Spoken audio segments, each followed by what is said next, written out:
Honorer? Honorer? Terima kasih.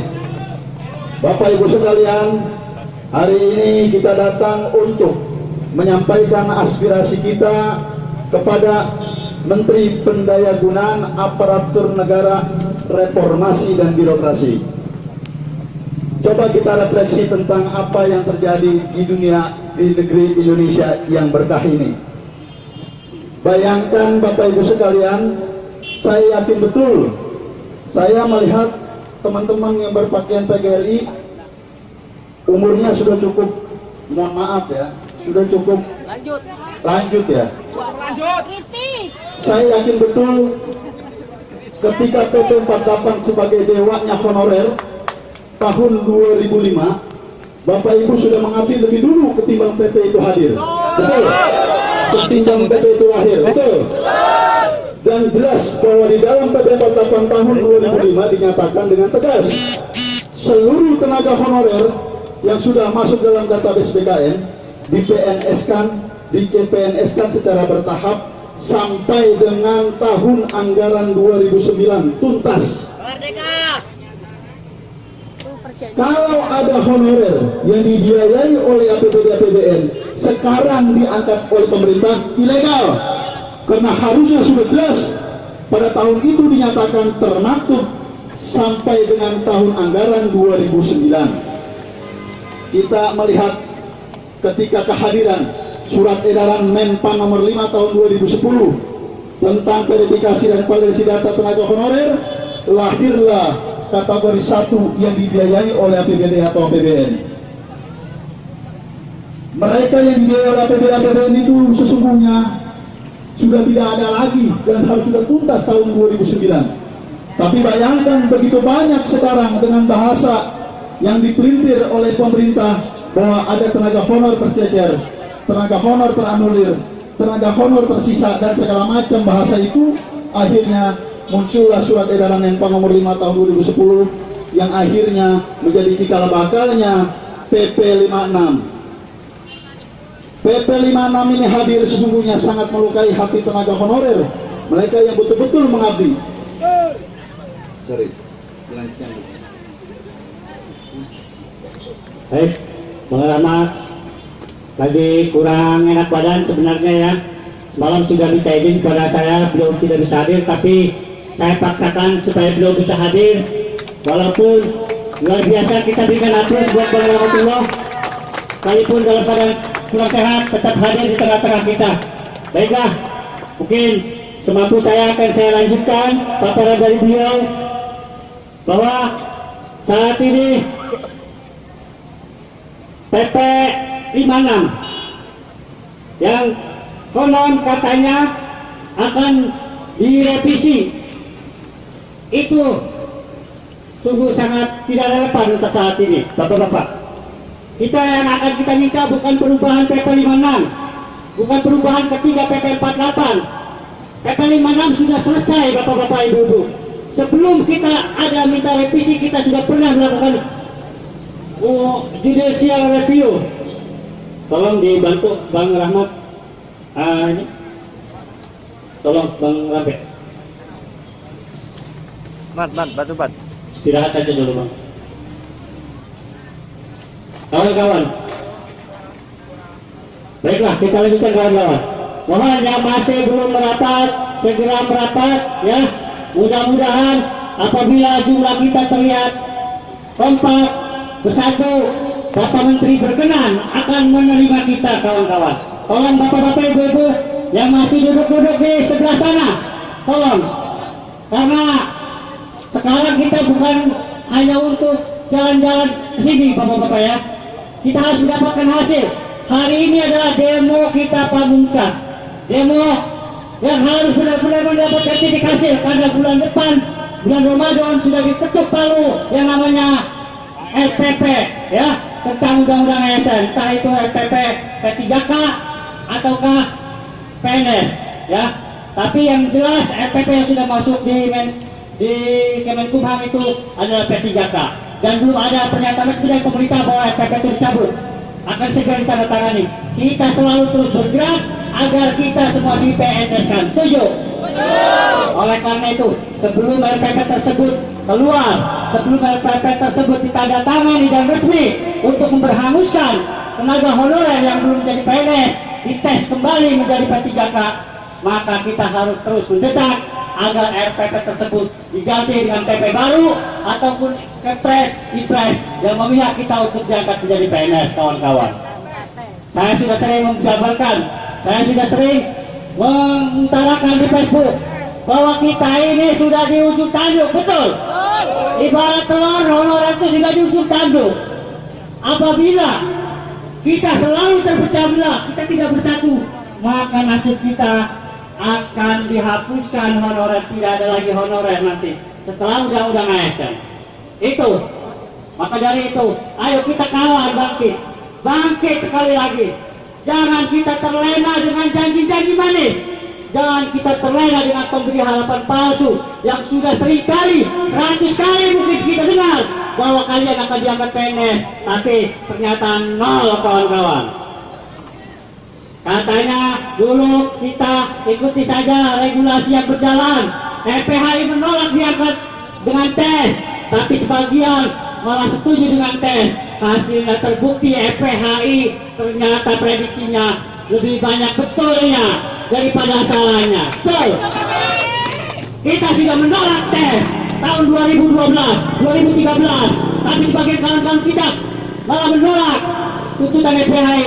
Ikuti tes, katanya tes hanya formalitas. Ternyata yang lulus 120.000 adalah honorer bodong. 200.000 yang benar-benar murni hanya berapa persen? Karena yang bodong lebih banyak. Ya. Dan yang lulus yang bukan yang tua, tapi yang muda-muda. Bapak-bapak, ibu-ibu yang sudah benar-benar lama mengabdi malah tidak lulus, betul? Ini akan terjadi jilid kedua tes. Dijanjikan lagi, katanya akan ada revisi PP 56. Tidak benar itu revisi. PP 56 sudah terkubur. PP 56 itu sudah habis masa berlakunya. Ya, yang kita minta payung hukum baru. Payung hukum baru, bukan perubahan PP 56. Paham? Makanya kita sekarang mendesak bahwa saatnya kita bergerak bersama-sama. Kita minta databasekan semua honorer, karena non kategori juga sama manusia, betul? Mereka sudah mengabdi, betul? Apakah kalian hanya memikirkan diri sendiri? Yang non kategori nanti sama-sama kita abdi negara. Kita sekarang sudah sama di mata hukum karena PP sudah selesai. Bapak-bapak, ibu-ibu sekalian, saya ingin sedikit cerita ya betapa bobroknya mental birokrasi di negara kita ini. Saya adalah honorer kategori 1 Pemprov Banten, bapak-bapak. SK saya ditandatangani gubernur sebelum terpilihnya Ibu Ratu Atut menjadi gubernur. Saya diangkat oleh almarhum Haji Joko Muda dan gubernur pertama Banten. SK saya SK gubernur di wilayah Jalan PBD, tapi saya dilemparkan kepada non kategori 1. 25 orang bapak-bapak, ibu-ibu. Tapi saya ikhlas, gak apa-apa. Saya berjuang buat bapak-bapak. Walaupun sekarang saya memutuskan keluar sebagai honorer, saya tetap berjuang untuk bapak-bapak, karena bapak-bapak adalah orang tua saya, guru saya. Ibu saya pun almarhum dulu adalah guru honorer, bapak-bapak. Saya tidak akan melepaskan tanggung jawab saya sebagai ketua presidium RPHI. Bapak-bapak, ibu-ibu sekalian, 934 honorer K1 Pemprov Banten yang kemarin masuk kategori 1 bawah 781 semuanya adalah honorer bodong. Hanya 25 orang termasuk saya yang benar-benar K1 tapi dilempar kategori 1. Akhirnya setelah laporan RPHI mereka diluncurkan ke kategori 2, tes kategori 2 semua yang lulus 171.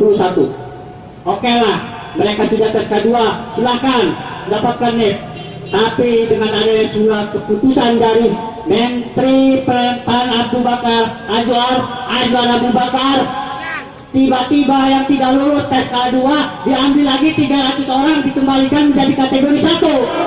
Apakah ini tidak melanggar PP?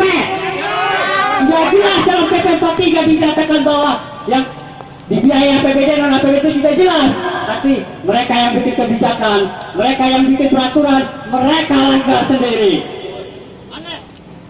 Ini benar-benar sangat melukai kawan-kawan.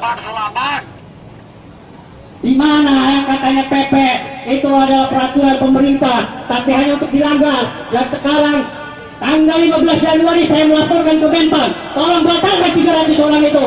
Ternyata oleh Menpan Yudi Krisnandi, mereka semua dikasih nek. Bohong kalau honorarium bodong itu digagalkan semua. Bohong.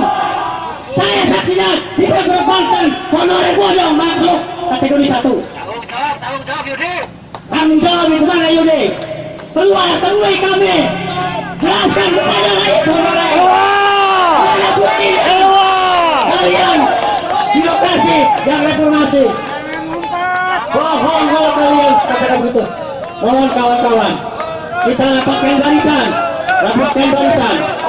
Jangan kita terkecoh dengan janji-janji manis.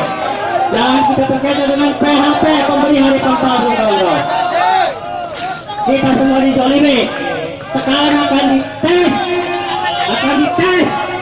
Tapi yang lulus itu nama-namanya nanti sudah ada di meja mereka. Blokir jalan. Ayo, tutup. Silakan tutup jalan. Silakan dulu.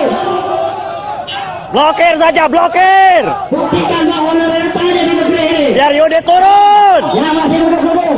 Bapak-bapak, ibu, jangan ngobrol di sana. Ibu-ibu yang dari Karawang, silakan berjuang bersama di sini. Jangan memisahkan diri.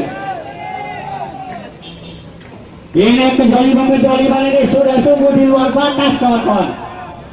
Tidak berpikir kemanusiaan. Honorer yang benar-benar mengabdi justru dilemparkan. Tapi yang bodong justru jangan menjadi PNS.